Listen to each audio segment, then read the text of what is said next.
2살배기 아이와 엄마가 아버지로부터 버림을 받았습니다. 그리고 그 엄마는 이제 이혼을 하게 되죠. 엄마는 이를 악물고 온갖 꾸준 일을 하면서 2살배기 아이를 키워냈습니다. 잘 키워서 대학에 갔고 이후에 이 아이는 군대에 갔습니다. 그런 아들이 군대에서 배가 침몰하면서 실종이 되었습니다. 그것이 천안암 사건입니다.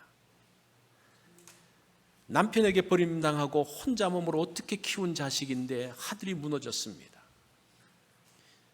이 천안함 전사자 중에 한 명인 정범구 병장의 가족 이야기죠. 근데 이게 웬일입니까? 2살 때 아들을 버리고 아내와 이혼해서 소식을 끊은 그 남편이 또 그 아버지가 와가지고 이 아들의 사망 보상금의 절반인 1억을 가져가 버렸습니다. 그리고 국민성금이 왔는 것도 절반을 달라고 이제 요구했습니다.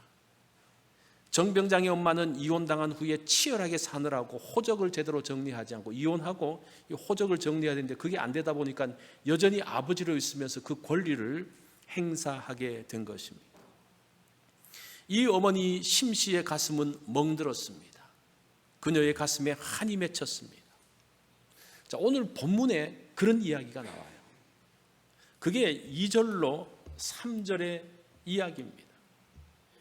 어떤 도시에 하나님을 두려워하지 않고 사람을 무시하는 한 재판장이 있는데 그 도시에 한 과부가 있어 자주 그에게 가서 내 원수에 대한 나의 원한을 풀어주소서 하되 원한 맺힌 과부가 등장합니다. 여기서 원한이라는 단어를 보면요, 법적 권리 그런 뜻입니다. 그래서 플라모라는 학자는 이 사건이 지금 이 일이 돈을 사기당한 것으로 봅니다. 왜냐하면 해친 원수를 벌해달라고 말하지 않고 자기의 원한, 자기의 억울함을 풀어주십시오라고 고소했기 때문입니다. 이 제레미야스라는 그 신약학자, 유명한 신학학자가 있거든요. 이제 그분은 이 본문을 보면서 그렇게 이야기합니다. 당시 유대 사회에서는 돈과 관련된 간단한 송사 사건은 재판관이 즉결 심판을 통해서 해결했다라고 합니다. 그래서 오늘 소액 심사 같은 그런 것을 이야기하죠. 우리가 사기당하고 억울한 일이 벌어지면 어떻게 합니까? 그 사람을 찾아가잖아요. 왜 내 돈 떼먹었어? 찾아가가지고 항의하고 나중에는 주먹질까지 하는데 이 여인은 그렇게 할 수 없었습니다. 왜 그래요? 남편이 없으니까. 누가 자신을 대신해서 싸워줄 사람도 없고 말해줄 사람도 없습니다. 그가 할 수 있는 일은 재판관을 찾아가서 억울하다는 것을 말하는 것 밖에는 아무런 방법이 없었습니다. 이 여인이 사는 마을에는 재판관이 있었습니다. 그 재판관이 어떤 사람입니까? 2절에 설명이 나와요. 어떤 도시에 하나님을 두려워하지 않고 사람을 무시하는 한 재판장이 있는데 이 재판관의 특징이 무엇인가 하니 정의와 공평이에요. 그런데 이 사람을 어떻게 소개합니까? 하나님을 두려워하지 않는다 그래요. 이게 뭡니까? 정의의 근원인 하나님을 두려워하지 않는다? 그리고 사람을 무시한다 그래요. 공평하지 않다는 말이죠. 재판을 하려고 그러면 뭡니까? 그 사람의 아픈 것을 이해하면서 공감을 하면서 그러면서 재판이 되어져야 되는데 그래야지 뭔가 공평한 재판이 만들어지는데 이 사람은 사람을 무시해요. 스스로도 뭐라고 말합니까? 4절에 보면 이 재판장 얼마나 이 뻔뻔스러운지 그렇게 말해요. 내가 하나님을 두려워하지 않고 사람을 무시하니 그렇게 이야기해요. 이 사람은 정말 재판장으로 자격이 있나 없나? 그것이 의심스러울 정도입니다. 여인의 억울함을 풀어줄 수 있는 유일한 한 사람이 있는데 그 사람이 이런 사람이에요. 최악입니다. 그런데 이런 재판관이 과부의 호소를 듣고 재판을 열어서 이 여인의 두려움을 풀어줬어요. 도대체 무슨 일이 벌어졌을까? 그게 5절에 나와요. 5절에 보니까요, 이 과부가 나를 번거롭게 하니 내가 그 원한을 풀어주리라. 그렇지 않으면 늘 와서 나를 괴롭게 하리라 하였느니라. 이 사람이 재판을 연 게 뭔가 정의 실현이 아니고 뭡니까? 나를 계속 찾아와서 괴롭게 하니까 견디지 못해서 재판을 열어서 억울함을 풀어줬다는 겁니다. 여기서 번거롭게 한다는 말은 성가시게 한다는 말이에요. 이 괴롭힌다는 말이 이 헬라어 단어로 보니까요, 눈 아래를 팍 치다라는 그런 뜻이 있어요. 이 단어가 그 현재형이면 계속적인 동작의 반복인데, 그러니까 계속 괴롭힌데 계속 눈빛을 그냥 계속 치고 또 치고 하니까 이거 더 이상 있다가는 내가 어떻게 될지 몰라가지고 재판을 열어서 그 억울함을 풀어주었다라고 말합니다. 이 재판관이 여인의 억울함을 풀어줬지만 이 사람은 여전히 악한 재판관이에요. 자, 예수님이 왜 이런 말씀을 하셨을까? 이 비유를 통해서 하시고자 하는 말씀이 7절에 나옵니다. 하물며 이 악한 재판관도 그러는데, 그러면서 하물며 하나님께서 그 밤낮 부르짖는 택한 자들의 원한을 풀어주지 아니하시겠느냐? 그들에게 오래 참으시겠느냐? 이 말을 오해하면요, 하나님도 이 재판관에게 끈질기게 막 했던 것처럼 하나님 앞에서도 끈질기게 기도해야지 들어준다라고 오해할 수 있는데, 사실은 그런 말은 아니에요. 이런 악한 재판관도 끈질긴 간청의 재판을 열어줘서 문제를 해결해줬다. 그러나 하나님은 선하신 분이고, 하나님은 정의로우신 분이고, 하나님은 공평하신 분이다. 그 하나님께서 우리의 기도를 듣지 않겠느냐라는 그런 말이에요. 들으신다는 겁니다. 그래서 뭐 하라는 겁니까? 믿음을 가지고 기도하라는 겁니다. 하나님의 자녀가 가지고 있는 특권들이 여러 개가 있어요. 그 중에 하나가 기도입니다. 기도를 영적 대화라고 그러거든요. 대화하는 것을 기도라고 말합니다. 이 대화가 뭡니까? 대화를 하면서 막혔던 것이 풀어지고 서로의 마음을 알게 되어집니다. 그리고 상대의 필요를 알게 됩니다. 이처럼 기도는 그리스도인들이 가지고 있는 놀라운 특권이에요. 그래서 하나님께 와서 하나님 나 이거 필요해요. 그러면서 하나님의 마음도 알고, 그러면서 하나님과 이렇게 대화하면서 교통하는, 누가 감히 그럽니까? 구약시대는요 아무나 못 갔어요. 제사장만, 대제사장만 하나님께 가서 이 사람을 대신해서 말해 주었어요. 그 신학시대의 놀라운 특권, 그 기도가 여기에 나와 있습니다. 그 정도로 기도의 중요성을 말하고 있는 거예요. 그러면 오늘 본문에서 말하는 기도는 뭐고 어떻게 해야 될 것인가를 오늘 본문에서 한 3가지 정도 말씀합니다. 첫 번째는 기도하고 낙심하지 말라는 겁니다. 기도할 때 생기는 가장 큰 문제가 낙심이에요. 그죠? 기도해서 바로 응답이 있으면 문제가 없습니다. 근데 기도했는데도 응답이 없어요. 뭔가 상황이 바뀌잖아요. 그러면서 시간이 가면서 마음에 낙심이 됩니다. 이게 기도할 때 제일 큰 문제가 낙심이에요. 그래서 낙심하지 말라는 겁니다. 기도할 때 낙심하지 말아라. 그러면 늘 기도할 수 있어요.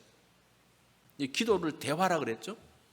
우리도 대화하는, 아이들하고 대화하는 걸 한번 생각을 해보십시오. 아이들이 우리에게 와서 말합니다. 엄마, 아빠, 뭐 해주세요.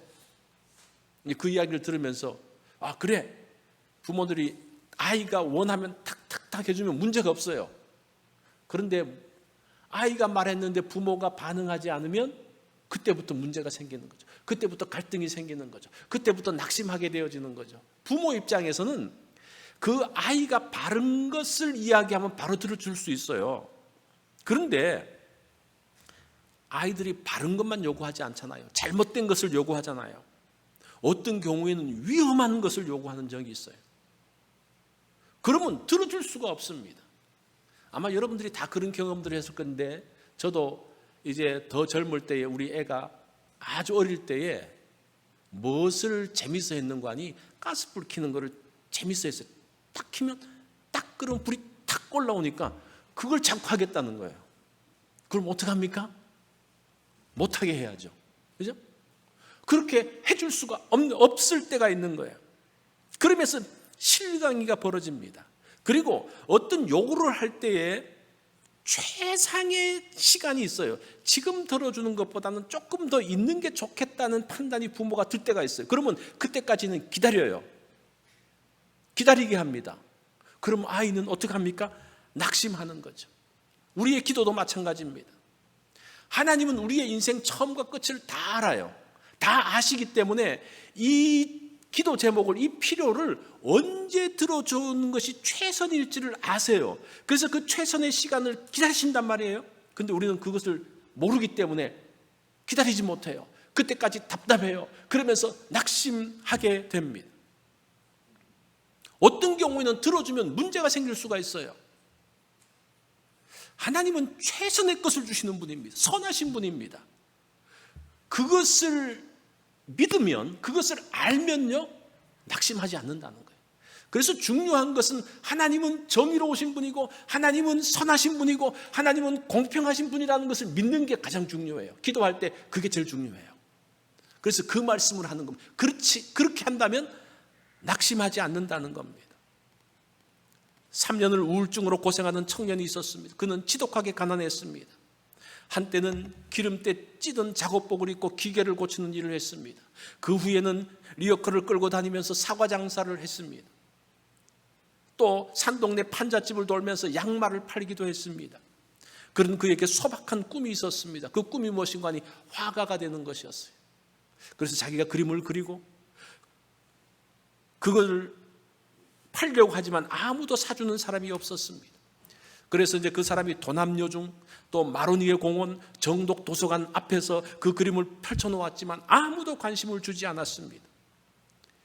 그러나 이 사람은 낙심하지 않았습니다. 그림 다음으로 좋아했던 것이 글 쓰는 것이었습니다. 이 사람이 풀무 야학교의 학생들을 가르치면서 7년 동안 글을 썼습니다. 그리고 자신이 이제 그 글을 쓰면서 책을 만들기를 원해서 출판사를 찾아갑니다. 출판사를 가는데 거절당하는 거예요. 계속적으로 거절을 당합니다. 5번이나 거절당했지만 낙심하지 않습니다. 그가 낙심하지 않은 이유는 하나님을 믿었기 때문이라고 말합니다. 그러면서 6번째 찾아간 출판사에서 그의 글을 출간하기로 했습니다.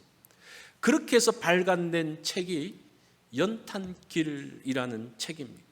수많은 독자, 한 400만 이상의 독자들이 이 책을 보았습니다. 이 책을 보면서 그 따뜻한 온기를 느꼈습니다. 그러면서 그가 그 책 연탄길에는 그가 친히 그린 31개의 컷의 그림이 있었습니다. 그러면서 화가로서도 데뷔를 했습니다. 그 후에 출간된 행복한 고물상, 곰보빵 등 모두가 다 베스트셀러가 되었습니다. 이철한 씨 이야기예요. 이분 유명한 분이잖아요. 기도하고 낙심하지 않으면 하나님의 때에 최고의 것으로 응답하신다는 겁니다. 그래서 기도할 때 중요한 게 무엇인가 하니 낙심하지 않는 거예요. 2번째는 항상 기도하고라고 말합니다. 항상 기도하는 것. 여기서 항상이라는 그 단어에는 3가지 정도의 뜻이 있는데 어느 때나 라는 뜻이 있고, 2번째는 지속적으로, 3번째는 어떤 상황에도 불구하고. 근데 오늘 본문은 3번째 뜻이 조금 더 맞는 것 같아요. 어떤 상황에도 불구하고 기도해라. 이것은 하나님에 대한 절대 신뢰를 이야기하는 겁니다. 어떤 상황에도 불구하고 하나님을 믿기에 기도하는 거예요. 항상 기도하는 거예요. 그 상황에서 기도하는 거예요. 상황이 이렇게 바뀌었을 때도 기도하는 거예요. 과부가 이런 엉터리 같은 재판장에 간 이유가 뭡니까?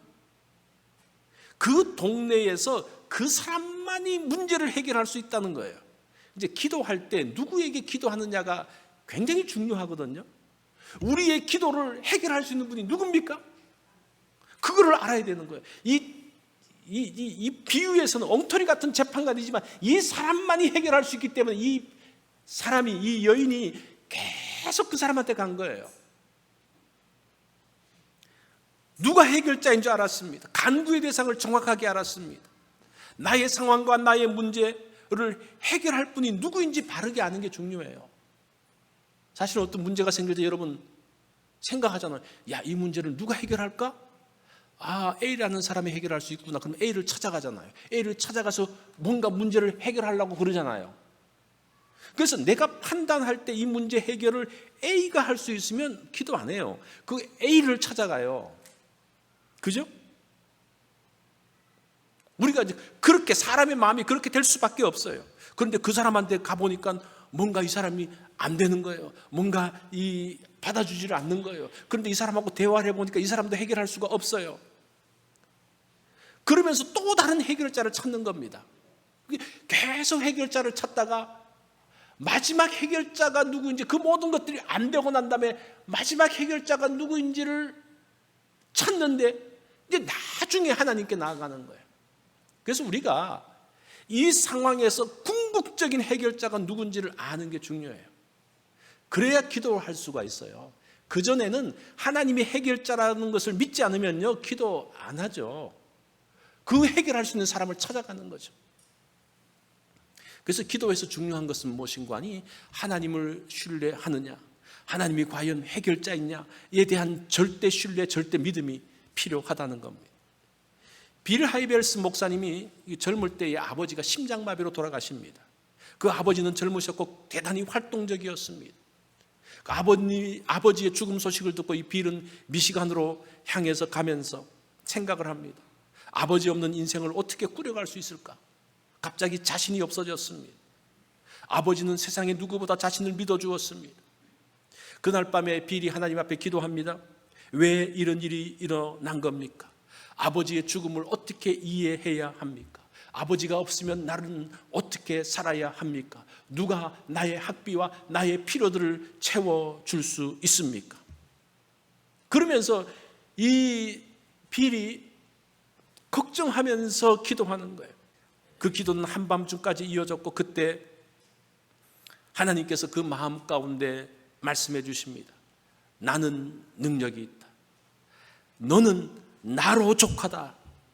지금은 이 사실이 의심스럽겠지만 나를 신뢰해라. 그러면서 그 말이 믿어졌다는 거예요. 그 말이 믿어지면서 그가 정말 막다른 골목에 있었는데 거기에서 새로운 길을 보고 나갔다는 거예요. 그 후 빌 하이벨은 한 번도 기도 응답에 오류가 없었다고 말합니다. 의심의 안개에 휩싸여서 고민하지 않았다고 말합니다. 아버지의 죽음은 슬펐지만 기도 응답을 들은 후에 하나님께 대하여 의심하거나 고민하지 않았습니다. 하나님이 아버지보다 더 자상하게 말로 할 수 없는 능력으로 지키셨다고 고백합니다. 이게 하나님에 대한 절대 신뢰예요.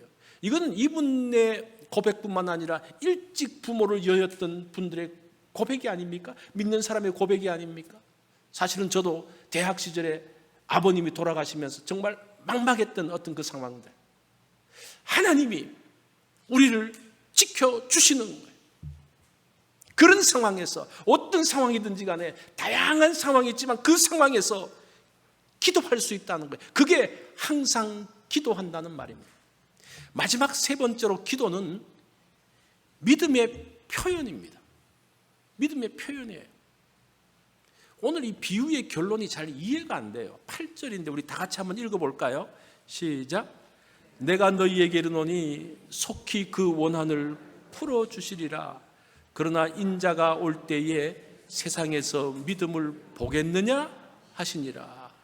자, 내가 속히 그 기도의 응답 원한을 풀어주겠다. 자, 여기까지는 좋아요. 그런데 갑자기 그 뒤에 말씀이 인자가 올 때, 이게 마지막 때를 말하거든요. 마지막 때에 세상에서 믿음을 볼 수 있겠느냐, 그렇게 말해요. 기도에 대한 이야기를 하다가 갑자기 믿음으로 넘어가는 겁니다.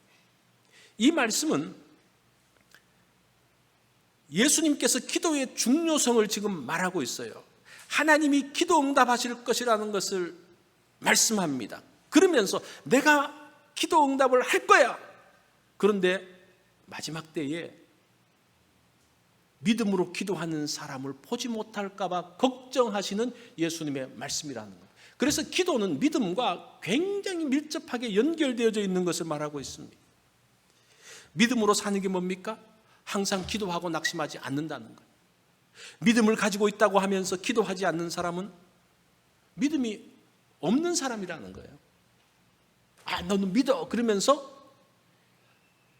그 사람한테 아무 요구도 안 해요. 그 사람을 못 믿는다는 말이죠. 그러면서 믿음으로 하지 않는 기도가 무엇인지 사실은 그 뒤부터 나와요. 여기 끝나고 9절부터 14절까지 바리새인과 세리의 기도 가운데서 믿음으로 기도하지 않는 그 사람의 모습을 샘플로 보여줘요. 그게 11절부터 12절의 내용인데 제가 한번 바리새인의 기도를 한번 읽어보겠습니다.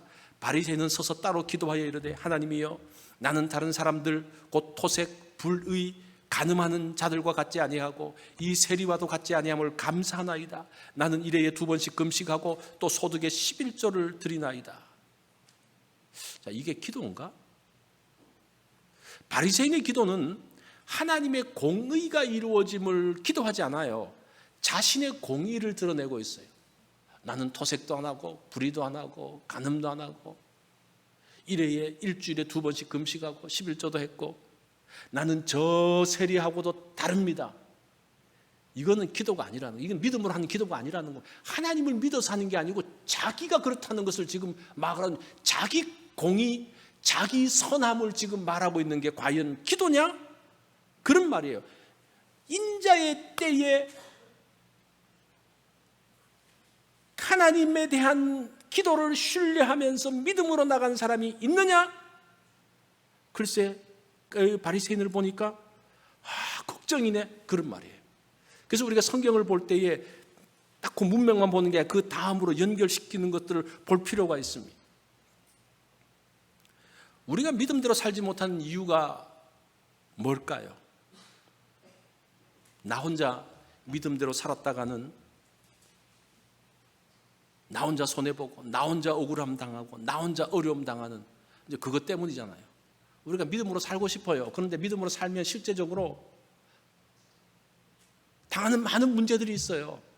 내가 말씀대로 살고 싶어요. 그 말씀대로 살면 내가 이 손해볼 것들이 많이 막 생각이 나요. 그 억울함.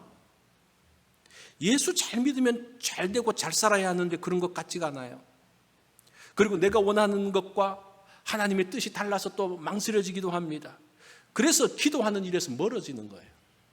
그래서 여기서 믿음이라고 필요한 것이 우리가 하나님과 밀착되어지는 것이 아니고 자꾸 내가 중심적으로 뭔가를 생각을 해서 하려고 하다 보니까 하나님의 뜻하고 맞지 않는 거예요.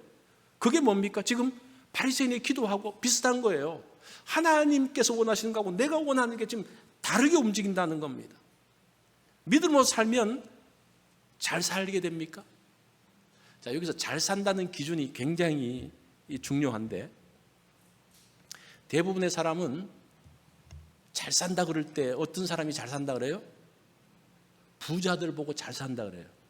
그래서 우리 반에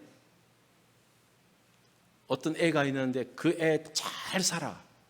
잘 산다는 말은 그 집안이 행복하고 그 집안의 부부가 참 사랑하고 행복하고 형제의 우애가 좋고 그거를 보면서 말할까요? 아니면 그 아버지가 돈 많이 벌고 집도 그럴듯하고 차도 괜찮고 그러면 잘 산다고 말할까요? 우리의 많은 개념 가운데서 잘 산다? 그러면 부자 이렇게 연결되어져요. 그러니까 우리가 신앙대로 살면서 가정이 화목하고 함에도 불구하고 다른 사람과 비교해서 돈이 좀 없으면 자기는 못 산다고 생각해요. 그게 많은 사람들의 생각이 아닌가요? 그러다 보니까 힘든 거예요. 그러다 보니까 힘들어요. 그러니까 우리가 이 기준을 우리가 신앙생활 한다는 것이 무엇인가 하니 기준을 바꾸는 거예요. 세상적인 기준으로서가 아니라 하나님께서 말씀하신 그 기준에 초점을 맞춰서 사는 거예요. 그러면 문제가 없는데 잘 사는 것을 늘 돈 많고 더 큰 명예 더 그것만 생각하다 보니까 우리 가정이 행복하고 그 나름대로 우리 자녀들도 잘 자라고 그럼에도 불구하고 나는 행복하지 않다고 생각하고 나는 잘 살지 못한다고 생각하면 하나님이 이미 그 가정에 큰 복을 주셨음에도 불구하고 하나님이 그 가정에 잘 살게 하셨음에도 불구하고 그 가정을 행복하게 만들게 하셨음에도 불구하고 자기는 그거 모르고 못 산다고 생각하면 이게 뭔가 핀트가 안 맞는 거예요. 그러면 기도할 수 없어요. 그럼 하나님을 신뢰할 수가 없어요. 그 기준을 맞춰야 되는 거예요. 그 정확한 기준을 가질 때에 믿음의 사람이 된다는 겁니다. 그렇게 되면 하나님을 신뢰하며 기도할 수가 있다는 거예요. 억울함이 있습니까? 채워지지 않음으로 인한 갈급함이 있습니까? 오늘 제목대로 여기 다 나와요. 항상 기도하고 낙심하지 말라. 여기 전부가 다 나오는 거예요. 이게 뭐라는 겁니까? 믿음의 삶의 모습이라는 거예요.